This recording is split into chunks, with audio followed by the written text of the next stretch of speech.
kedua, wala dzulima 'abdun madlamatan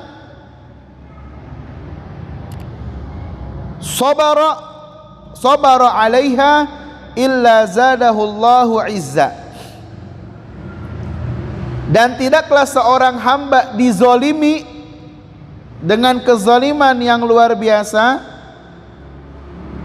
kemudian dia bersabar dalam menghadapinya, melainkan akan Allah tambahkan untuknya kemuliaan. Jadi orang yang dizalimi bukannya semakin terpuruk, tapi semakin mulia di sisi Allah Ta'ala.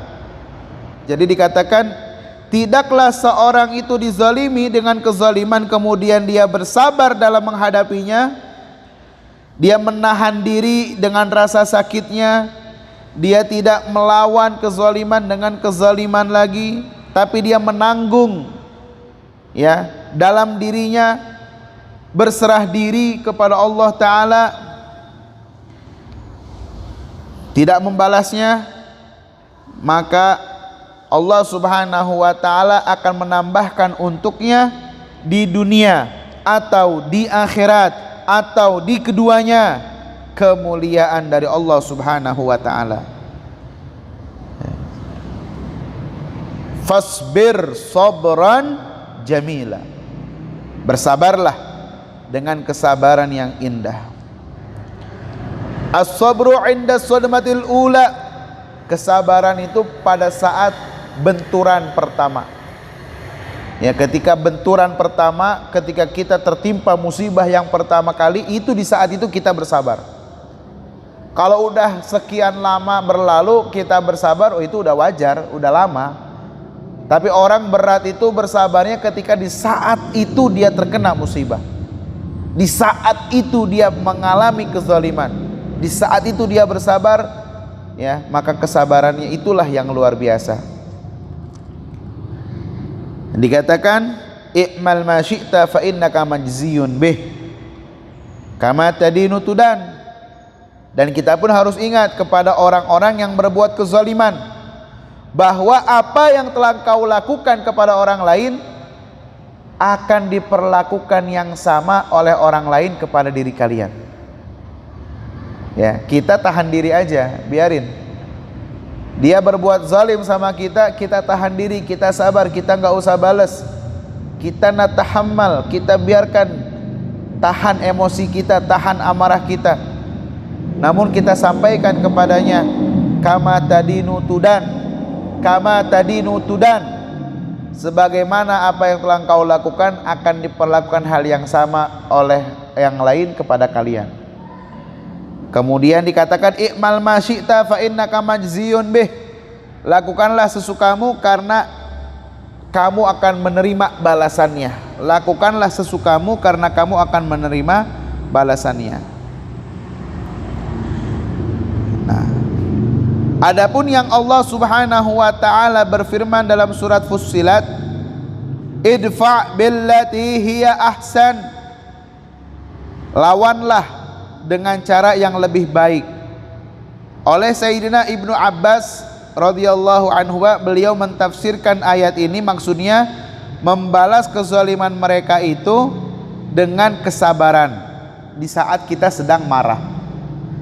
Kita membalasnya dengan kesabaran, itu sudah cara membalasnya dengan lebih baik, membalas perbuatannya mereka dengan cara yang lebih baik. Idfa' billati hiya ahsan, ya, dan memaafkannya kalau perlu atas kesalahannya dia.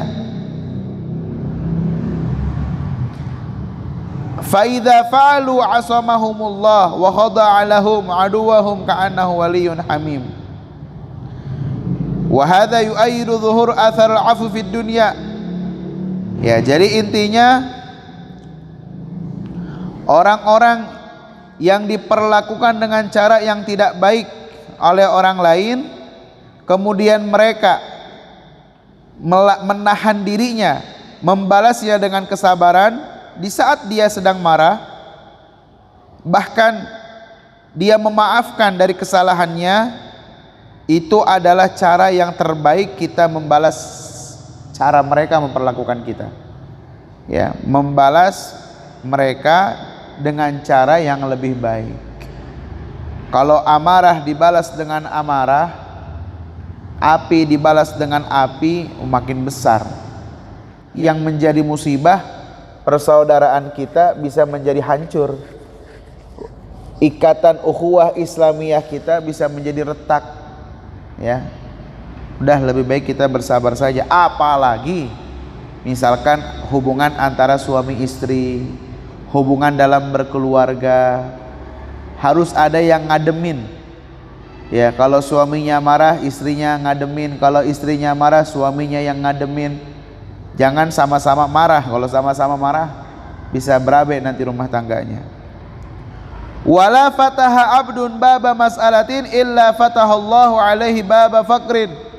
Dan yang ketiga, tidak ada seorang hamba yang membuka pintu minta-minta.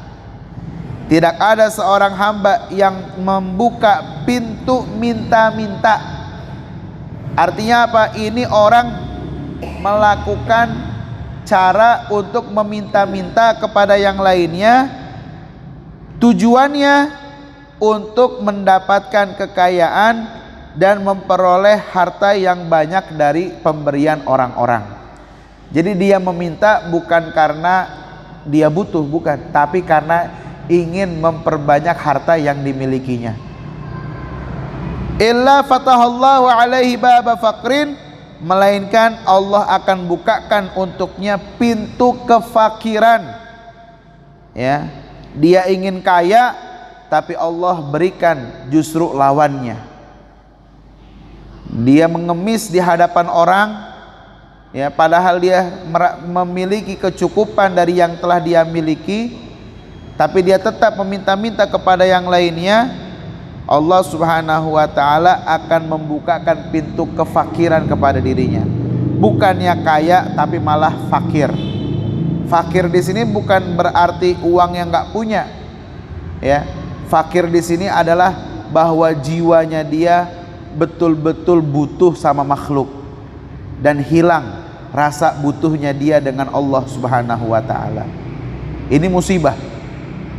Kan seharusnya kita ini butuhnya kepada Allah dan tidak terlalu butuh kepada makhluk.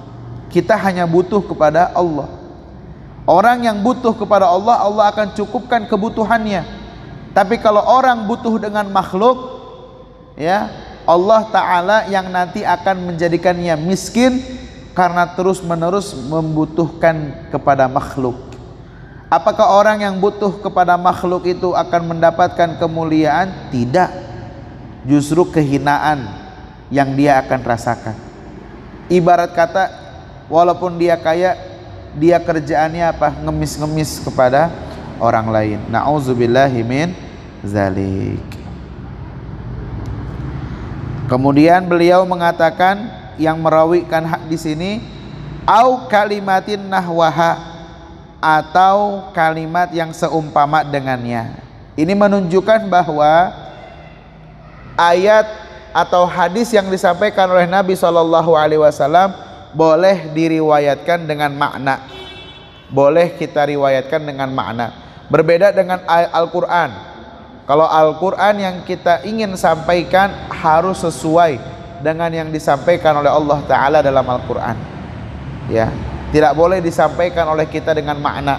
Tapi kalau hadis Nabi SAW boleh kita sampaikannya dengan makna, asalkan sesuai maknanya dengan yang disampaikan oleh Nabi kita Sayyidina Muhammad SAW. Mudah-mudahan dari pembahasan kita di malam hari ini dapat kita ambil manfaatnya dan kita dapat aplikasikan dalam keseharian kita menjadi orang yang suka menderma sebagian apa yang Allah telah titipkan kepada kita untuk yang membutuhkannya, menjadi orang yang senantiasa sabar dalam menghadapi berbagai macam manusia dengan berbagai kriterianya, dan menjadi orang yang iffah, berusaha untuk qanaah, tidak mengharapkan kepada makhluk melainkan hanya mengharap kepada Allah Subhanahu wa taala.